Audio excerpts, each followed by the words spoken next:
नमस्कार, আমি doctor Sudipta Bhattacharya, consultant neurosurgeon, Narayana multi speciality hospital, Jessore road, Kolkata.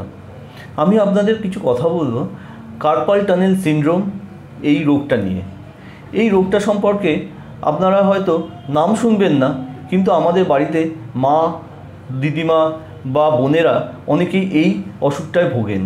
এটার কমন সিমটমস হচ্ছে হাতের আঙুলগুলোয় ঝিনঝিন করা, দু হাতে হতে পারে, এক হাতে হতে পারে। ইউজুয়ালি এই জিনিসটা হয় যে হাতে মানুষ কাজ করে। আমরা বেশিরভাগ মানুষ যেহেতু ডান হাতে, তো ডান হাতে এই আঙুলগুলোয় ঝিনঝিন করে এবং অবশ হয়ে যায়। এগুলো প্রথম দিকে আমরা ইগনোর করি, কিন্তু পরবর্তীকালে দেখা যায় যে ঝিনঝিন হতে হতে হাতের জোরটা কমে যাচ্ছে।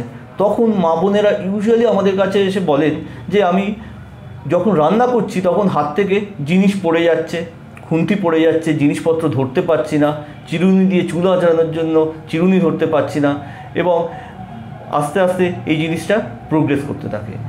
এগুলো আমরা খুব ইউজুয়ালি ইগনোর করি, কিন্তু এগুলো ডাক্তারবাবু বা নিউরোলজিস্ট বা নিউরোসার্জনের কাছে এলে একটা নার্ভের টেস্ট করা দরকার। সেইটা টেস্টটা করলে আমরা বুঝতে পারি যে সেই নার্ভটা ক্ষতিগ্রস্ত হয়েছে কি না। এটা যদি আমরা ডিলে করি, নার্ভটা তাহলে পার্মানেন্টলি ড্যামেজ হয়ে যায়। এটার চিকিৎসা খুব ভালো, ওষুধপত্র, এবং তারপরে যদি না কমে তাহলে একটা ছোট্ট অপারেশান করতে হয়। 1 ইঞ্চি কেটে লোকালে, কোনো ভর্তির দরকার হয় না।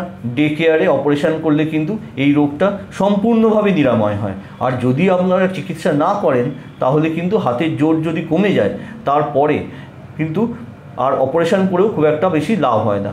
তো হাতের জোর কমার আগে এই সিমটমসগুলো থাকার সময় আপনাদের কিন্তু চিকিৎসাটা করতে হবে। দরকার হলে এই ছোটো অপারেশান করতে হবে। এটায় কোনো ব্যথা যন্ত্রণা কিচ্ছু হয় না। নমস্কার।